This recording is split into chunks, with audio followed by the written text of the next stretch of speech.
Hello and welcome to our interesting DevOps session here. I'm Abdurrahman, work as a solution architect with Proactive, focused with Azure technologies and cloud solutions.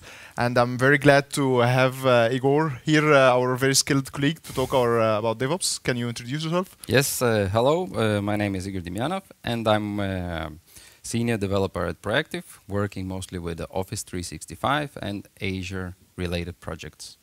And also a big fan of topic today, Azure DevOps. I have invested, probably 2.5 years into DevOps practices, working and trying to see how we could improve the development flows. It's a very awesome topic, and actually I mean, if people start to follow the right processes and utilize it, then they can really see the output of it. I guess this session will be like for beginners, or as we're targeting a low-level audience to understand what is the concept and so on. Please remember to have, if you have any questions, you can just write them down, and we will be able to ask Igor all your questions here. So let's start. Yes. Our agenda for today is to look at some goals. What do we actually want to achieve by investing time and resources into DevOps, and how to start utilizing all the DevOps practices in this tool. And then we will have a brief introduction to different Azure DevOps services. There are 6 different areas. We're going to take a look at them. Very brief introduction. And then we're going to follow the demo, where we try to combine different demos into one. Basically, how we would like to follow the different processes in Azure DevOps. So going from the requirements and something in the production environment, so or releasing the code, let's say like so you will take us through the real life cycle of a project. Yes. And utilizing the DevOps phases. Nice. Very small project, but still we try to kind of do a showcase. Awesome. Yes. Sounds very interesting.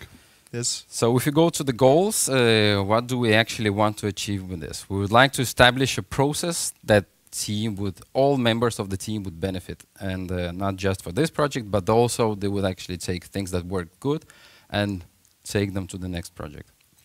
So you would end up with a flow that people will trust and see the value of it, and not just follow it because you have to do it. So you would not write testing or do all the CI/CD pipelines or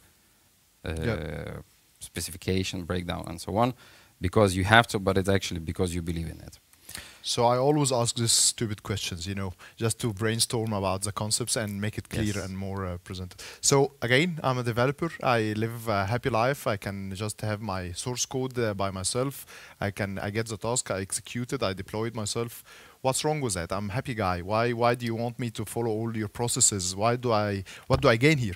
Exactly, and the focus is probably, you say you are the happy. Yeah. So nobody else is aware what you're actually doing. You're building something in an isolated world, and then suddenly you come up with a solution and say, here you go. And we would actually to establish a transparent process where you would be able to see, okay, Abdel is sitting, he's now working on this feature. What is the progress? How much time is remained on this? And is it actually progressing? Yeah, progressing. What is he's following the requirements and some baselines? Let's say we, in a team, we agree that we're going to do the unit testing, or we're going to do some deployments. Through automated deployments, are you actually following this process? Okay. So we get some kind of a governance. So it's about transparency, following patterns and practices as a process.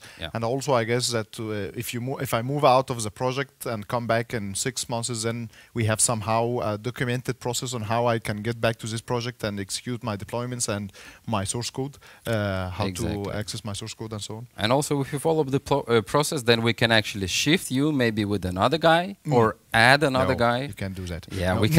we cannot shift you, but let's say you need help and the project is getting bigger.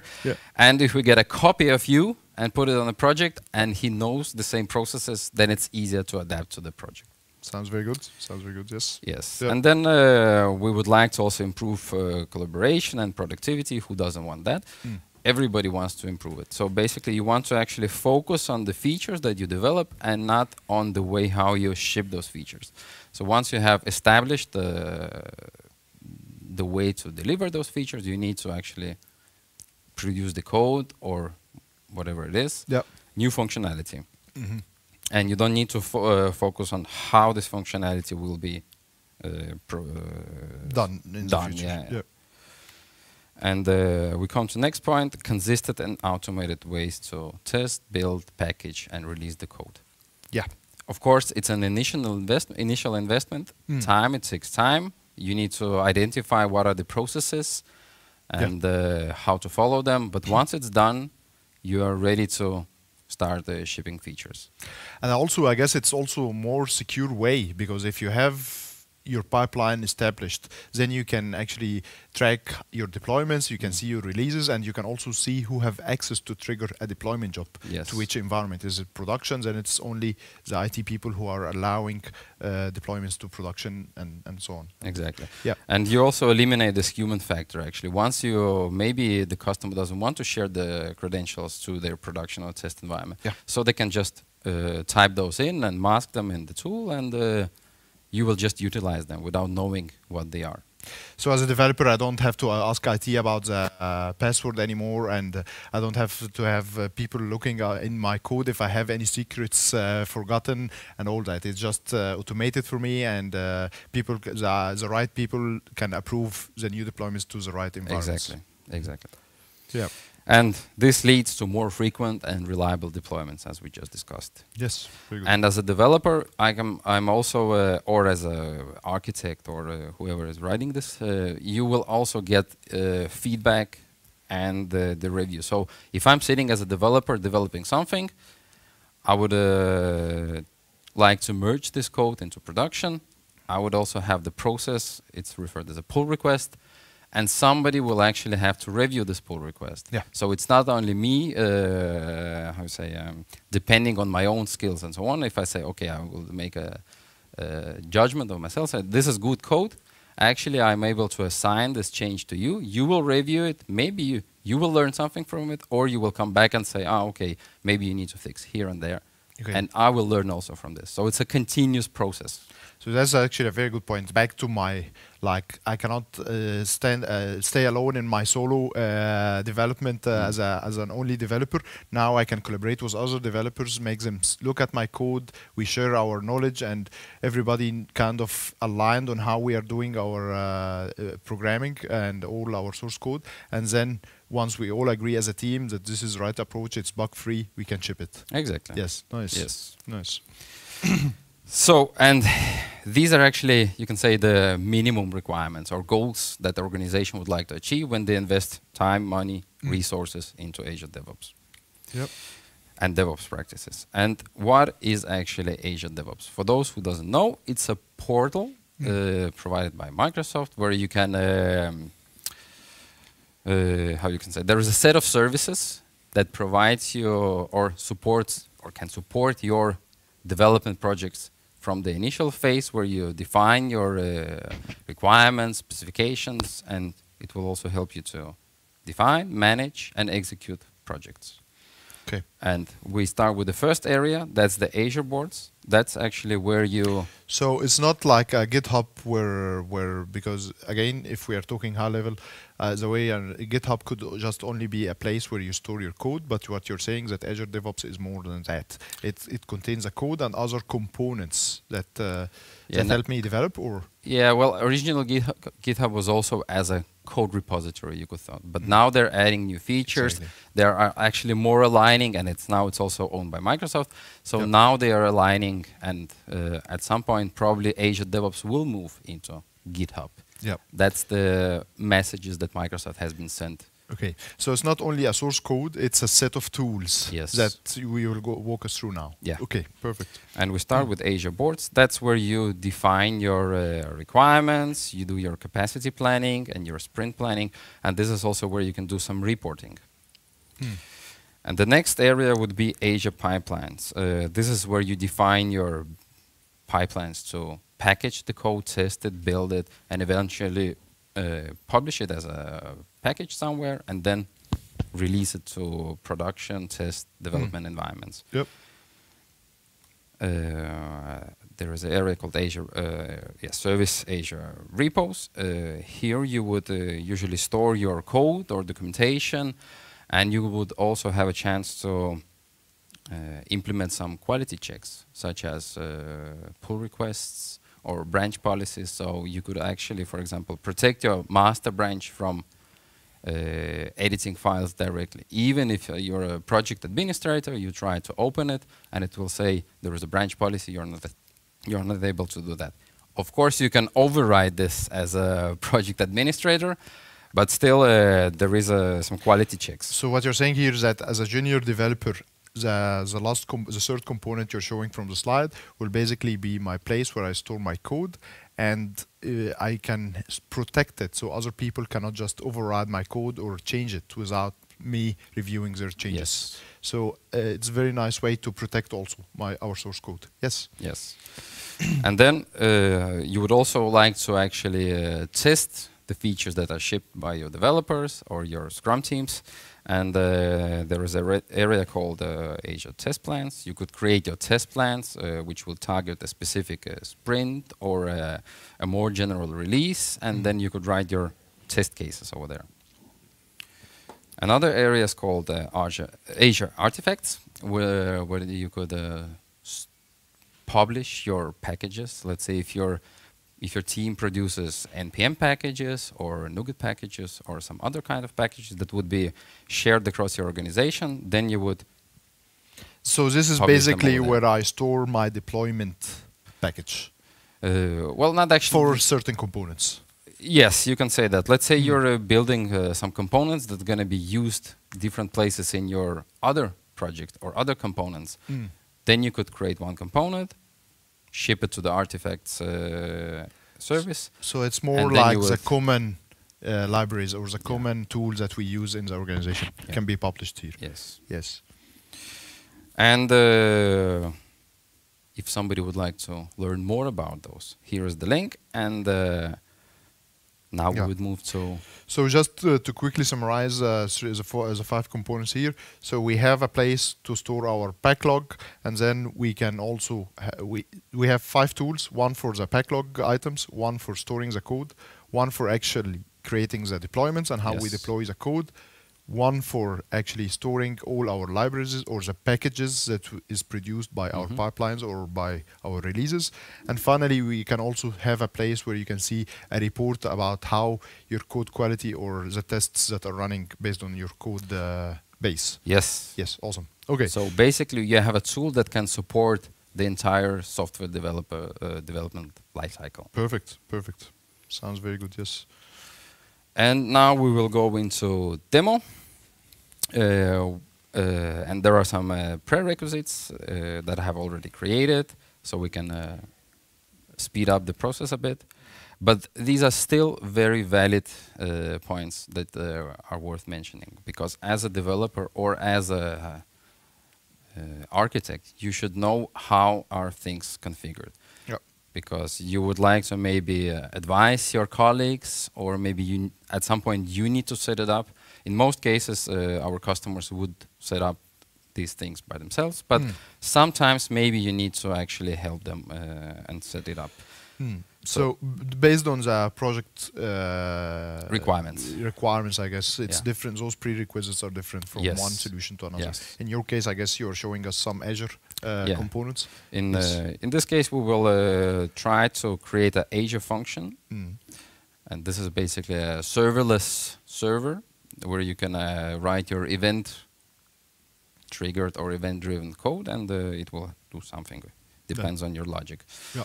So I have created the resource group. I have already created the Azure DevOps project. I have created a service connection that will ensure to securely talk between those 2 portals. So you did the wiring between your publishing or production environment or dev environment and your Azure DevOps, where you're storing all your tools for developing your code. Yes. You did the wire. That's good. Sounds good, yes. And it's, of course, it can be challenging, depends on the security requirements. So what are actually the processes? Of course, you would like to start with the requirements. Historically, we have received requirements through different channels and probably still are in some cases. It can be email, it can be Word documents, Excel, some lists, for example, in SharePoint or OneNote, you name it. It can be also in theory in piece of paper. And then you would get some kind of credentials to the environment and say, go and fix. Piece of paper, nice. Yes. Which is not No. recommended way. No. So you would have a backlog of the things that needs to be done, and Azure DevOps, they provide different models. You can either run the Agile setup or the Scrum, so different project types, and based on that, the terminology will be different. Okay, let me ask you one thing here. What do I gain by actually having my backlog next to my source code? Is there any kind of relation? Is there any benefits I gain out of this? Yes, it's good that you asked. It's almost like you used it already. Yeah, almost.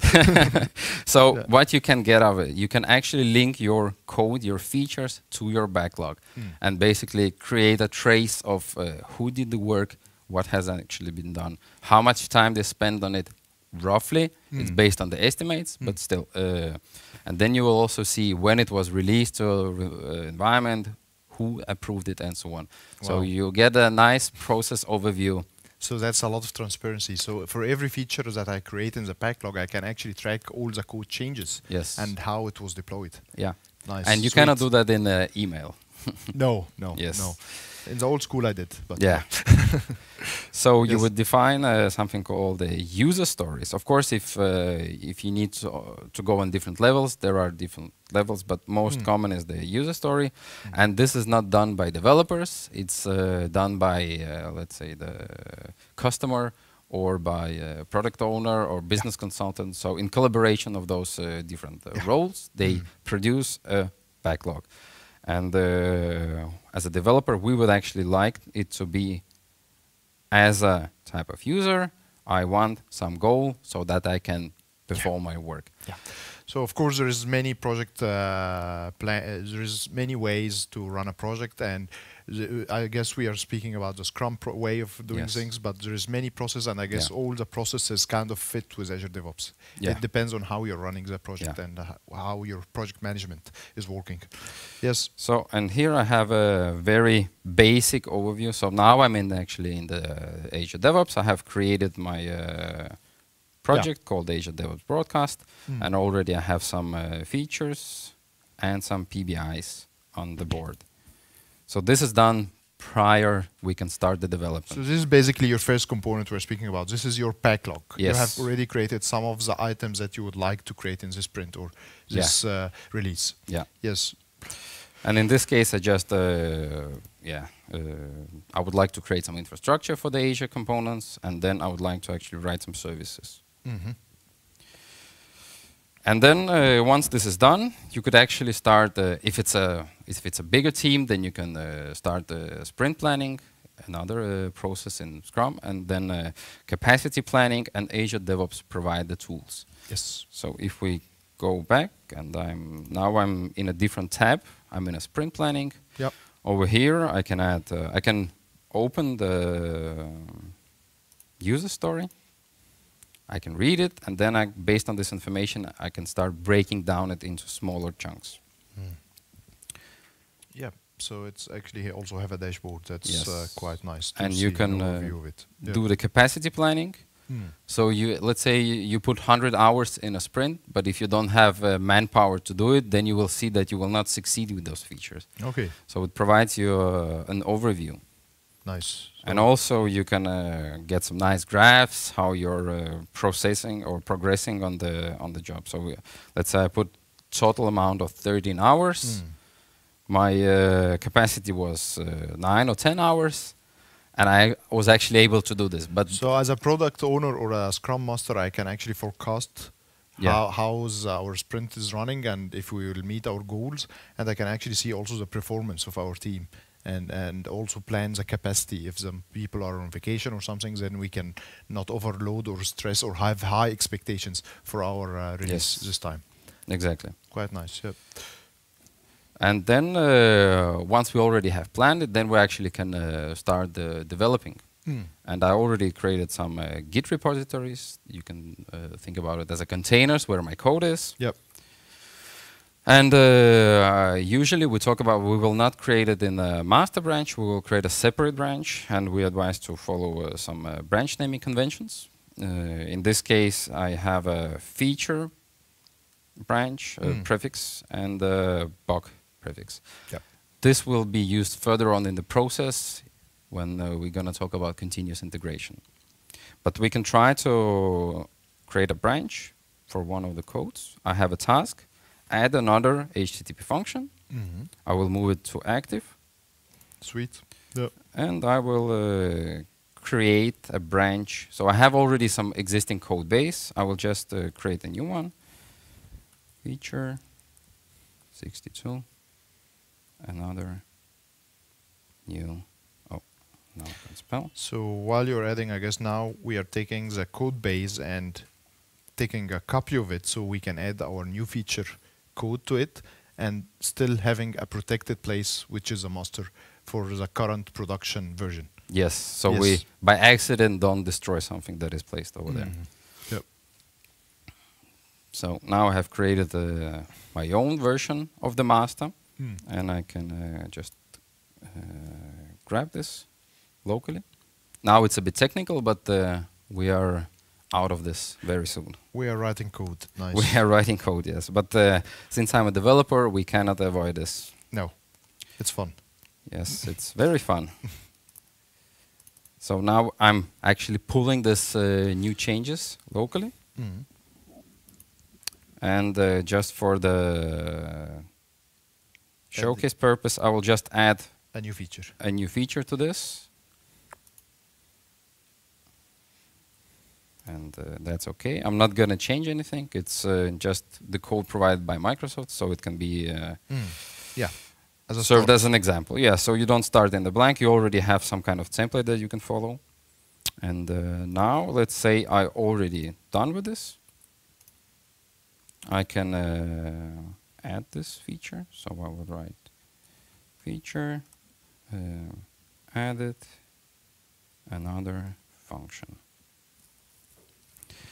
And here I'm also trying to follow some standards that are defined in the community. So you just don't write something that you want, but actually there are certain tools that can try to read your commits and do something based on this. So this is more advanced level. Okay. Yeah. But so this is basically your message about the feature you have created. Yeah. Yes. To either to myself, so I remember it, Yeah. for the history purpose, or for the next developer, maybe. Yes. Yes. Very good. So now I will just commit this.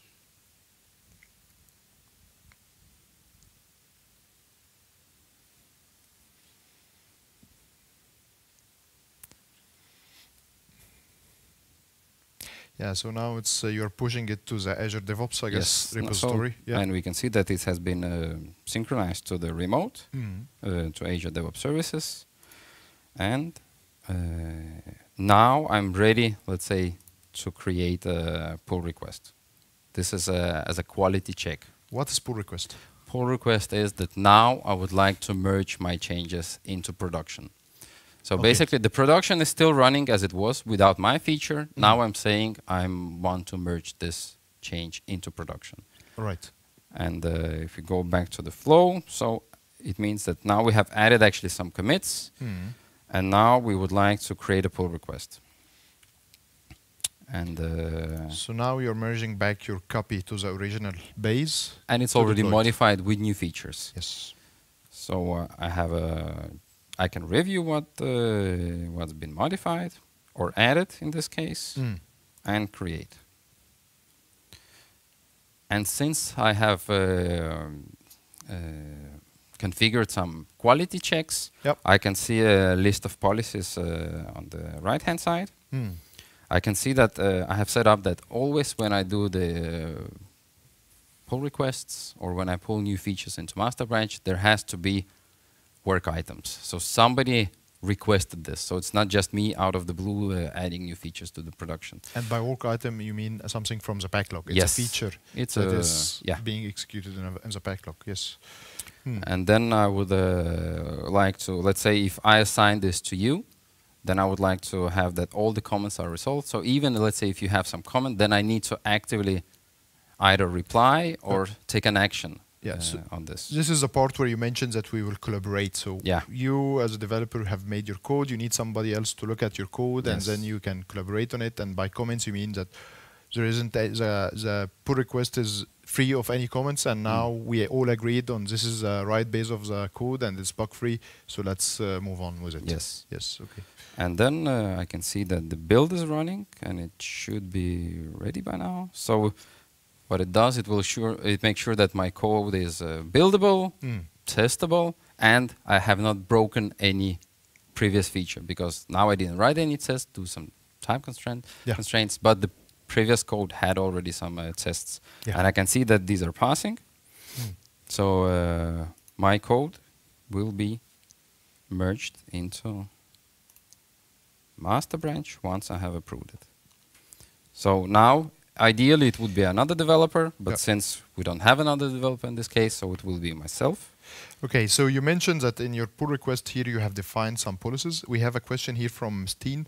Where do you specify those policies? How do you, as a product owner or as a solution architect for your team, where do you specify those policies that no one can merge to the code base without passing those gates? We have in the repository section, in the repo section, we have branches, and we have a master branch. And I can see that my master branch already has some policies, and I can either click at this icon to get the edit form, or I can click it from here, branch policies. And here you are presented with a list of different options that you can introduce in your project. Perfect. Okay, so this is where you define all kind of policies. I guess there is also Microsoft documentation where you can read all about the different policies that you can apply. So this is a good start as well. Nice. Yes. So now I can see that my pull request is completed, and we have already run through the continuous integration. When I was starting the pull request, it makes sure that we can build our code, we can test our code, and we can package it. Perfect. And we did the collaboration. So in this case, it was only me, but ideally it would be another developer. You were looking. That's good. Yes. And we also merged the code into master branch, and now it's running the continuous integration again, just to make sure that it can still run the build and package. So what is the difference between the build and continuous integration in this flow? Well, the continuous integration is kind of the set of actions. You can say that it will restore your dependencies if your code has dependencies to other. Let's say build is a specific step in this, whereas continuous integration is more like a practice or a process that will follow. Okay, so sometimes you can have a light version of the build just to make sure your code base is running, and then the continuous integration is kind of making sure it also integrates with the different services and components. Yes, we can say. Let's say, for example, when I'm running the pull request, I would like to actually run my unit testing again as well, because now I'm merging it to master. But when I'm just pushing the code to remote branch, maybe I would not run the unit testing. Okay. So there are some differences. Perfect, yes. So I can see that we have 1 minute left, but I guess we can have extra time because and we are almost done. Sometimes too. Okay, so maybe a couple of minutes more. Perfect. So now we can see from the pipelines that we could build our project, and it has actually been published to Azure. So if I open my account in Azure, we should be able to see a new function here.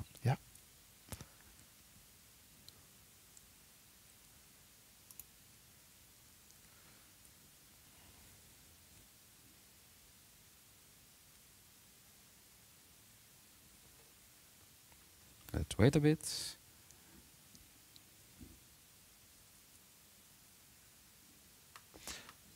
Yes, Sufficient. and it's there. Wow.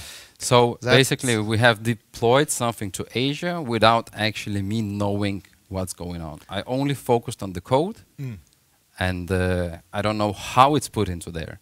So in Of course I know. 30 minutes you have developed a new feature, you added the code, you have you closed the backlog item and deployed it to the Azure function. Yes. That's quite fast. Yes. I cannot do that. Of course, it's very simple logic, but still. And one of the features that I would like to show, because we have a bit time, if I go back, based on the commit messages that I said, it's very important what you write over there, right? Yes. There are certain tools that can pick it up and do something with those. So now we can see that we have auto-generated a change log. Yep. So based on my commits, I'm able to create a change log. Wow. This is inspired by one of our colleagues, Mohammed Salah. Nice. And it's very nice feature. And already from here, I can start clicking and tracing what has been done, who was involved in this process, what work items has been related to this change, who did approve, and so on and so on. So you get a complete overview of the process. That's quite amazing. That's quite amazing, actually. I'm really happy to see this. So back to the same scenario as a developer now, everybody can see my work, can track my progress, can see what kind of code is related to each kind of version, versus in the old days it was just me sitting by myself doing the code and having a happy life while the rest are just suffering, figuring out what's going on.